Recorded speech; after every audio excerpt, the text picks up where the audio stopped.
Hello friends, ఈరోజు మనం August 5 మరియు 6 కరెంట్ అఫైర్స్ చూసుకుందాం. ఫస్ట్ క్వశ్చన్, ప్రతిష్టాత్మకమైన కాస్పర్ విక్రమ్ సారాభాయి మెడల్ 2026తో ఎవరు సత్కరించబడ్డారు? కరెక్ట్ ఆన్సర్ అన్నపూర్ణి సుబ్రహ్మణ్యం అండి. ప్రస్తుతం ఆమె ఇండియన్ ఇన్స్టిట్యూట్ ఆఫ్ ఆస్ట్రోఫిజిక్స్ డైరెక్టర్గా ఉన్నారండి. ఈ పురస్కారం అందుకున్న మొదటి భారతీయ మహిళగా ఆమె చరిత్ర సృష్టించారండి. ఈ అవార్డును ఇటలీలోని ఫ్లోరెన్స్లో జరిగిన 46వ కాస్పర్ సైంటిఫిక్ అసెంబ్లీలో ప్రదానం చేశారండి.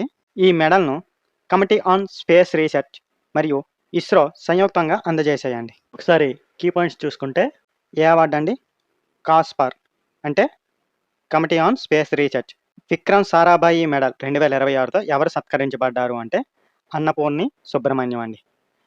ఆమె ప్రస్తుతం ఎక్కడ పనిచేస్తున్నారంటే ఇండియన్ ఇన్స్టిట్యూట్ ఆఫ్ ఆస్ట్రోఫిజిక్స్ డైరెక్టర్గా ఉన్నారండి. ఇంకొక విషయం ఏంటంటే, ఈ పురస్కారం అందుకున్న మొదటి భారతీయ మహిళగా ఆమె చరిత్ర సృష్టించారండి. అయితే ఈ అవార్డు ఎక్కడ ప్రదానం చేశారు అంటే ఇటలీలోని ఫ్లోరెన్స్లో జరిగిన 46వ కాస్పర్ సైంటిఫిక్ అసెంబ్లీలో ప్రదానం చేశారండి. అయితే ఎవరు అందజేశారు ఈ మెడల్ని అంటే కాస్పర్ మరియు ఇస్రో సంయుక్తంగా అందజేశాయండి. ఓకేనా? నెక్స్ట్ క్వశ్చన్, ఒక చిన్న అనౌన్స్మెంట్ అండి. చాలామంది ఈ వీడియోకి సంబంధించిన పీడిఎఫ్ ఫైల్ని అడుగుతున్నారు. అందుకోసం రీసెంట్గా కొత్తగా ఒక టెలిగ్రామ్ ఛానల్ని క్రియేట్ చేసాం. ఈ వీడియో డిస్క్రిప్షన్లో లేదా ఛానల్ బయోలో ఆ లింక్ ఉందండి. దాని ద్వారా మీరు ఛానల్లో జాయిన్ అయితే అక్కడ మేము పీడిఎఫ్ని అందుబాటులో మీకు ఉంచుతామండి.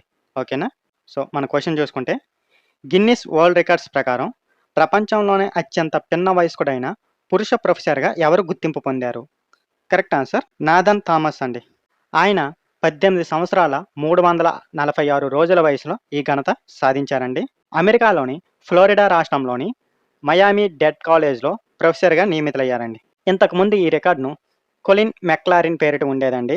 దీంతో 306 సంవత్సరాల నాటి రికార్డును ఆయన అధిగమించారండి. సో కీ పాయింట్స్ ఏంటంటే, గిన్నిస్ వరల్డ్ రికార్డ్స్ ప్రకారం ప్రపంచంలోనే అత్యంత పిన్న వయస్కుడైన పురుష ప్రొఫెసర్గా ఎవరు గుర్తింపు పొందారు అంటే నాథన్ థామస్ అండి. ఎంత వయసులో అంటే 18 సంవత్సరాల 346 రోజుల్లో ఈ ఘనత సాధించాడండి. అయితే ఎక్కడిగా ప్రొఫెసర్గా నియమితులయ్యారంటే అమెరికా రాష్ట్రంలోని ఫ్లోరిడా రాష్ట్రంలోని మయామి డేడ్ కాలేజ్లో ప్రొఫెసర్గా నియమితులయ్యారండి. అయితే ఇంతకుముందు ఈ రికార్డు ఎవరి పేరు మీద ఉండేదంటే స్కాటిష్ మ్యాథమెటిషియన్ అండి, అతను కాలిన్ మెక్లారిన్ పేరిట ఉండేదండి. అయితే దీంతో ఎన్ని సంవత్సరాల రికార్డు బ్రేక్ అయిందంటే 306 సంవత్సరాల రికార్డు బ్రేక్ చేశాడండి. ఓకేనా? నెక్స్ట్ క్వశ్చన్, 2026లో 7 సంవత్సరాలు పూర్తి చేసుకున్న 2019 ఆగస్టు 5న రద్దు చేయబడిన భారత రాజ్యాంగంలోని అధికారాలు ఏవి? కరెక్ట్ ఆన్సర్ ఆర్టికల్ 370 మరియు 35A అండి. దీంతో జమ్మూ కాశ్మీర్, లడఖ్ ప్రాంతాలకు భారత రాజ్యాంగంలోని అన్ని నిబంధనలు పూర్తిగా వర్తించాయండి. జమ్మూ కాశ్మీర్ కేంద్రపాలిత ప్రాంతంగా పునర్వ్యవస్థీకరించబడిందండి. లడఖ్ ప్రత్యేక కేంద్రపాలిత ప్రాంతంగా ఏర్పాటైందండి. ఆర్టికల్ 370ను గోపాలస్వామి అయ్యంగార్ రూపొందించారండి. ఇది భారత రాజ్యాంగంలోని పార్ట్ 21లో తాత్కాలిక పరివర్తన మరియు ప్రత్యేక నిబంధనగా చేర్చబడిందండి. సో మనం కీ పాయింట్స్ చూసుకుంటే, ఎప్పుడండి రద్దు చేయబడింది? ఆర్టికల్ 370 మరియు 35A అంటే 2019 ఆగస్టు 5న రద్దు చేయబడిందండి. అయితే దీంతో జమ్మూ కాశ్మీర్, లడఖ్ ప్రాంతాలకు భారత రాజ్యాంగంలోని అన్ని నిబంధనలు పూర్తిగా వర్తించాయండి. అయితే ఈ ఆర్టికల్ 370ను ఎవరు రూపొందించారంటే గోపాలస్వామి అయ్యంగార్ రూపొందించారండి. అయితే ఇది భారత రాజ్యాంగంలోని ఎన్నవ పార్ట్లో అండి? 21వ పార్ట్లో తాత్కాలిక పరివర్తన మరియు ప్రత్యేక నిబంధనగా చేర్చబడిందండి. ఓకేనా? నెక్స్ట్ క్వశ్చన్, 17 ఏళ్ల భారత బ్యాడ్మింటన్ క్రీడాకారిణి ఇటీవల టైపే ఓపెన్ సూపర్ 300 మహిళల సింగిల్స్ టైటిల్స్ గెలిచి చరిత్ర సృష్టించింది. ఆమె ఎవరు అంటే తన్వి శర్మ అండి. ఈ టోర్నమెంట్ చరిత్రలో అత్యంత పిన్న వయస్కురాలైన ఛాంపియన్గా నిలిచారండి. అలాగే బీడబ్ల్యూఎఫ్ సూపర్ 300 సింగిల్స్ టైటిల్ గెలిచిన 4వ భారతీయ మహిళగా గుర్తింపు పొందారండి. ఫైనల్లో ఆమె వియత్నాంకు చెందిన న్యుయాన్ తుయి లిన్ను వరుస గేముల్లో ఓడించారండి. 2008లో సైనా నెహ్వాల్ తర్వాత ఈ టైటిల్ గెలిచిన తొలి భారతీయ మహిళ కూడా ఈమెనండి. సో కీ పాయింట్స్ చూసుకుంటే, ఎంతండి వయసు? 17 సంవత్సరాల వయసులో బ్యాడ్మింటన్ క్రీడాకారంలో టైపే ఓపెన్ సూపర్ 300 మహిళల సింగిల్స్ టైటిల్ గెలిచి చరిత్ర సృష్టించింది ఎవరు అంటే తన్వి శర్మ అండి. అయితే రికార్డు ఏంటంటే ఈ టోర్నమెంట్ చరిత్రలోనే అత్యంత పిన్న వయస్కురాలైన ఛాంపియన్గా నిలిచారండి. ఈ బీడబ్ల్యూఎఫ్ సూపర్ 300 సింగిల్స్ టైటిల్ గెలిచిన ఎన్నవ భారతీయ మహిళ అండి అంటే 4వ భారతీయ మహిళ అండి. అయితే ఫైనల్లో ఎవరినండి ఆమె ఓడించారు? వియత్నాంకు చెందిన నుయాన్ టున్ లిన్ను వరుస గేముల్లో ఓడించారండి. అయితే లాస్ట్ టైం ఈ టైటిల్‌ను భారత్ తరపున ఎవరు గెలిచారంటే 2008లో సైనా నెహ్వాల్ గెలిచిందండి.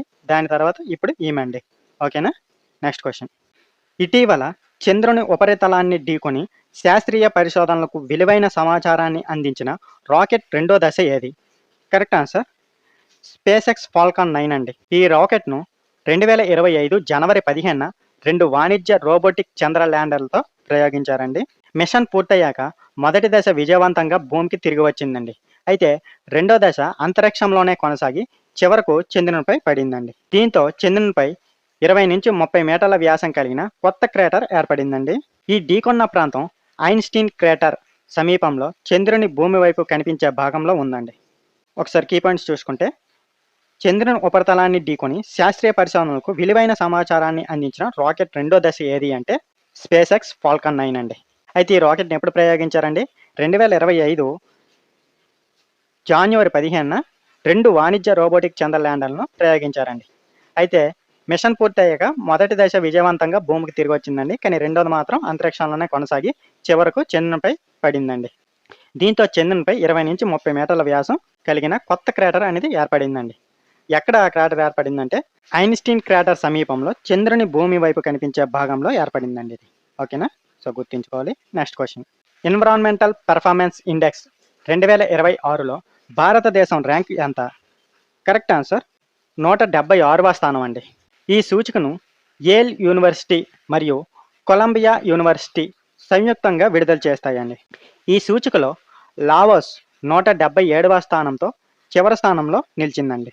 ఆస్టోనియా మొదటి స్థానం, లక్సంబర్గ్ రెండవ స్థానం, యునైటెడ్ కింగ్డమ్ మూడవ స్థానం నిలిచిందండి.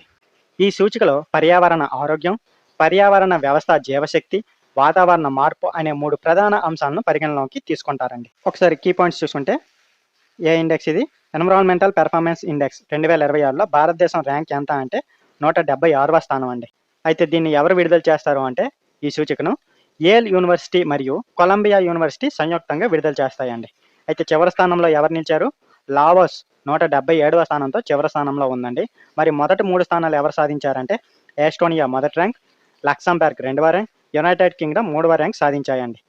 అయితే ఈ సూచికలో ఎన్ని ప్రధాన అంశాలు పరిగణలోకి తీసుకుంటారంటే ప్రధానంగా 3 అంశాలు తీసుకుంటారండి. ఏంటంటే పర్యావరణ ఆరోగ్యం, పర్యావరణ వ్యవస్థ జీవశక్తి, వాతావరణ మార్పు అనే ఈ 3 ప్రధాన అంశాలను పరిగణలోకి తీసుకుంటారండి.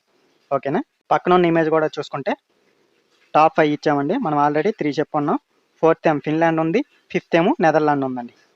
అలాగే ఈ యునైటెడ్ స్టేట్స్ చూసుకుంటే 27వ ర్యాంక్, పాకిస్తాన్ చూసుకుంటే 157వ ర్యాంక్, మన ఇండియా 176వ ర్యాంక్ అండి. ఓకేనా? Next question. తన రాష్ట్ర జంతువు సంరక్షణ కోసం మిషన్ క్లౌడెడ్ లియోపార్డ్ కార్యక్రమాన్ని ఏ రాష్ట్రం ప్రారంభించింది? కరెక్ట్ ఆన్సర్ మేఘాలయ అండి. క్లౌడెడ్ లియోపార్డ్ మేఘాలయ రాష్ట్ర జంతువు అండి. ఈ జాతిని IUCN రెడ్ లిస్ట్లో వల్నరబుల్ అంటే ప్రమాదంలో ఉన్న జాతిగా చేర్చారండి. ఈ కార్యక్రమాన్ని మేఘాలయ ముఖ్యమంత్రి కాన్రాడ్ కే సంగ్మా ప్రారంభించారండి. ఇటీవల బాల్ పక్రామ్ ప్రాంతంలో ఏర్పాటు చేసిన కెమెరా ట్రాపుల ద్వారా 21 క్లౌడెడ్ లియోపార్డ్లను గుర్తించారండి. కీ పాయింట్స్ ఏంటంటే రాష్ట్ర జంతువు సంరక్షణ కోసం మిషన్ క్లౌడెడ్ లియోపార్డ్, ఈ మిషన్ పేరు కూడా గుర్తుంచుకోవాలి. ఈ కార్యక్రమాన్ని ఏ రాష్ట్రం ప్రారంభించింది అంటే మేఘాలయ అండి. ఈ క్లౌడ్ లియోపార్డ్ అనేది మేఘాలయ రాష్ట్ర జంతువు అండి. అయితే ఈ జాతిని IUCN ఏ లిస్ట్లో చేర్చిందండి? రెడ్ లిస్ట్లో వల్నరబుల్ అంటే ప్రమాదంలో ఉన్న జాతిగా చేర్చారండి. అయితే ఈ కార్యక్రమాన్ని ఎవరు ప్రారంభించారంటే అక్కడ ముఖ్యమంత్రి ఎవరు? కాన్రాడ్ కే సంగ్మా ప్రారంభించారండి. ఓకేనా? Next question.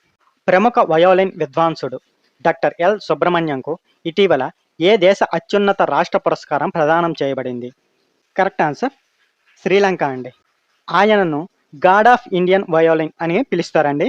ఆయన ప్రపంచ ప్రఖ్యాత వయోలిన్ విద్వాంసుడు అలాగే సంగీత స్వరకర్త అండి. ఈ పురస్కారాన్ని శ్రీలంక రాష్ట్రపతి ప్రధానమంత్రి తరపున బుద్ధ శాసన మత సాంస్కృతిక వ్యవహారాల మంత్రి అందజేశారండి. డాక్టర్ ఎల్ సుబ్రహ్మణ్యం 1988లో పద్మశ్రీ, 2001లో పద్మభూషణ్ పురస్కారాలను అందుకున్నారండి. మనం కీ పాయింట్స్ చూసుకుంటే ఎవరు? ప్రముఖ వయోలిన్ విద్వాంసుడు అయిన డాక్టర్ ఎల్ సుబ్రహ్మణ్యంకు ఇటీవల ఏ దేశ అత్యున్నత రాష్ట్ర పురస్కారం ప్రదానం చేయబడింది అంటే కరెక్ట్ ఆన్సర్ శ్రీలంక అండి. ఆయన ఏమని పిలుస్తారండి? గాడ్ ఆఫ్ ఇండియన్ వయోలిన్ అని పిలుస్తారండి. ఆయన ప్రపంచ ప్రఖ్యాత వయలిన్ విద్వాంసుడు, అలాగే సంగీత స్వరకర్త అండి. అయితే ఈ పురస్కారాన్ని ఎవరు అందజేశారంటే శ్రీలంక రాష్ట్రపతి ప్రధానమంత్రి తరపున అక్కడ బుద్ధ శాసన మత సాంస్కృతిక వ్యవహారాల మంత్రి అందజేశారండి. అయితే డాక్టర్ ఎల్ సుబ్రహ్మణ్యంకు భారత ప్రభుత్వం పద్మశ్రీ ఎప్పుడు అందించిందండి? 1988లో. అలాగే పద్మభూషణ్ 2001లో ప్రదానం చేసిందండి. ఓకేనా? Next question. భారతదేశపు తొలి industry academia nuclear technology orientation programme Anugyan ఎక్కడ ప్రారంభించబడింది? కరెక్ట్ ఆన్సర్ ఐఐటి హైదరాబాద్ అండి. ఈ కార్యక్రమాన్ని Crimson energy expert private limited సహకారంతో రూపొందించారండి. విజన్ 2047 లక్ష్యానికి అనుగుణంగా భారత్ అణు విద్యుత్ ఉత్పత్తి సామర్థ్యాన్ని సుమారు 8.8 గిగావాట్స్ నుంచి 100 గిగావాట్స్కు పెంచే లక్ష్యానికి ఈ కార్యక్రమం తోడ్పడుతుందండి. అలాగే విద్యా సంస్థల్లోని ఇంజనీరింగ్ విద్య మరియు పరిశ్రమల్లోని అణు సాంకేతిక అవసరాల మధ్య ఉన్న నైపుణ్య లోటును తగ్గించడం దీని ప్రధాన ఉద్దేశం అండి. క్వశ్చన్ ఏంటంటే భారతదేశపు తొలి industry academia nuclear technology orientation programme పేరేంటండి? అనుజ్ఞాన్ ఎక్కడ ప్రారంభించబడింది అంటే ఐఐటి హైదరాబాద్ అండి. ఎవరి సహకారంతో రూపొందించారంటే Crimson energy expert private limited సహకారంతో రూపొందించారండి. అయితే లక్ష్యం ఏంటంటే విజన్ 2047 లక్ష్యానికి అనుగుణంగా భారత్ అణు విద్యుత్ ఉత్పత్తి సామర్థ్యాన్ని సుమారు 8.8 నుంచి 100 గిగావాట్స్కు పెంచే లక్ష్యానికి ఈ కార్యక్రమం అనేది తోడ్పడుతుందండి. ఓకేనా? ప్రధాన ఉద్దేశం ఏంటంటే విద్యా సంస్థల్లోని ఇంజనీరింగ్ విద్య మరియు పరిశ్రమల్లోని అణు సాంకేతిక అవసరాల మధ్య ఉన్న నైపుణ్య లోటును తగ్గించడం అండి. ఓకేనా? Next question. 1992 బాబ్రీ మసీదు కూల్చివేత ఘటనపై విచారణకు ఏర్పాటు చేసిన కమిషన్కు అధ్యక్షత వహించిన 87 ఏళ్ల మాజీ ప్రధాన న్యాయమూర్తి ఇటీవల ఎవరు మరణించారు? జస్టిస్ ఎంఎస్ లిబర్హన్ అండి.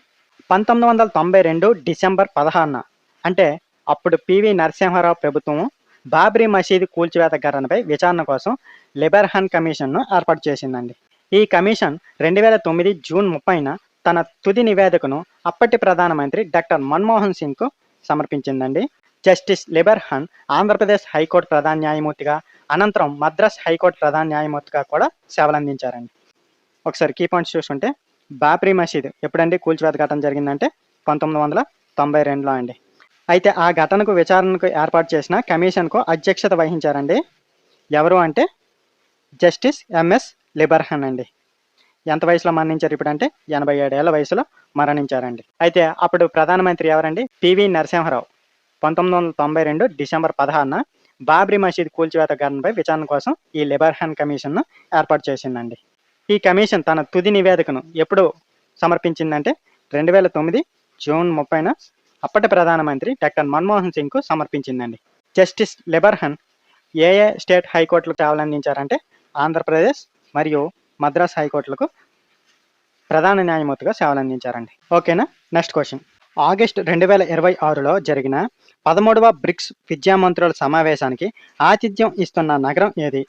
కరెక్ట్ ఆన్సర్ భువనేశ్వర్ అండి. దీనితో పాటు 3వ బ్రిక్స్ సీనియర్ అధికారుల సమావేశం కూడా నిర్వహిస్తున్నారండి. ఈ సమావేశాలు ఆగస్టు 5 నుంచి 7 వరకు జరుగుతున్నాయండి. 2026 సంవత్సరానికి భారత్ బ్రిక్స్ చైర్ దేశంగా బాధ్యతలు నిర్వహిస్తుందండి. అలాగే బ్రిక్స్ జాతీయ గణాంక కార్యాలయాల అధిపతుల సమావేశం మధ్యప్రదేశ్లోని భోపాల్లో ఆగస్టు 3, 4వ తేదీల్లో నిర్వహించారండి. కీ పాయింట్స్ ఏంటంటే ఆగస్టు 2026లో జరిగిన 13వ బ్రిక్స్ విద్యామంత్రుల సమావేశానికి ఆతిథ్యం ఇస్తున్న నగరం ఏది అంటే భువనేశ్వర్ అండి. అయితే దీంతోపాటు 3వ బ్రిక్స్ సీనియర్ అధికారుల సమావేశం కూడా నిర్వహిస్తున్నారండి.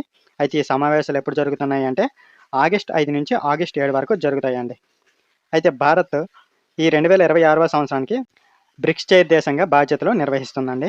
అలాగే బ్రిక్స్ జాతీయ గణాంక కార్యాలయాల అధిపతుల సమావేశం ఎక్కడ మధ్యప్రదేశ్లోని భోపాల్లో ఆగస్టు 3, 4వ తేదీల్లో నిర్వహించారండి. ఓకేనా? Next question. ఇటీవల న్యూఢిల్లీలో ప్రారంభించిన భారత తొలి ప్రభుత్వ హామీ కలిగిన ప్రొటెక్షన్ అండ్ ఇండెమ్నిటీ బీమా ఉత్పత్తి ఏ రంగానికి సంబంధించినది? కరెక్ట్ ఆన్సర్ సముద్ర రంగం అండి. దీనిని న్యూఢిల్లీలో ప్రారంభించారండి. ఆల్రెడీ క్వశ్చన్లోనే చెప్పుకున్నాం. ఈ పథకం ప్రధాన లక్ష్యం ఏంటంటే విదేశీ ప్రొటెక్షన్ అండ్ ఇండెమ్నిటీ క్లబ్లపై ఆధారపడకుండా భారత నౌకాయాన రంగాన్ని బలోపేతం చేయడం, అలాగే ప్రపంచ భౌగోళిక రాజకీయ ప్రమాదాల నుంచి భారత నౌకాయాన్ని రక్షించడం అండి. ఈ బీమా పథకం ద్వారా 1.5 బిలియన్ అమెరికన్ డాలర్ల వరకు సమగ్ర రక్షణ కవరేజీ అందించబడుతుందండి. సో క్వశ్చన్ ఏంటంటే ఇక్కడ న్యూఢిల్లీలో ప్రారంభించబడిన భారత తొలి ప్రభుత్వ హామీ కలిగిన ప్రొటెక్షన్ అండ్ ఇండెమ్నిటీ బీమా ఉత్పత్తి ఏ రంగానికి సంబంధించినది అంటే సముద్ర రంగానికి సంబంధించినదండి. అయితే ఈ పథకం ప్రధాన లక్ష్యం ఏంటండి, విదేశీ ప్రొటెక్షన్ అండ్ ఇండెమ్నిటీ క్లబ్బులపై ఆధారపడకుండా భారత నౌకాయాన రంగాన్ని బలోపేతం చేయడం అండి. అలాగే ప్రపంచ భౌగోళిక రాజకీయ ప్రమాదాల నుంచి భారత నౌకాయానాన్ని రక్షించడం అండి. అయితే ఈ పథకం ద్వారా ఎంత కవరేజీ ఉందండి, 1.5 బిలియన్ అమెరికన్ డాలర్ల వరకు సమగ్ర రక్షణ కవరేజీ అందించబడుతుందండి. ఓకేనా. Next question quiz of the day అండి. మనం ఆల్రెడీ క్వశ్చన్ అండ్ ఎక్స్ప్లెనేషన్లో దీని గురించి మాట్లాడుకున్నాం. ఆన్సర్ తెలిస్తే మీరు కింద కామెంట్లో చెప్పండి. ఎన్విరాన్మెంటల్ పెర్ఫార్మెన్స్ ఇండెక్స్ 2026లో 1వ స్థానం సాధించిన దేశం ఏది? కరెక్ట్ ఆన్సర్ తెలిస్తే కింద కామెంట్ రూపంలో తెలియజేయండి. ఈ వీడియో ఉపయోగపడితే లైక్ చేయండి. అలాగే ఇలాంటి కరెంట్ అఫైర్స్ కోసం మా ఛానల్ని సబ్స్క్రైబ్ చేయండి. Thank you for watching.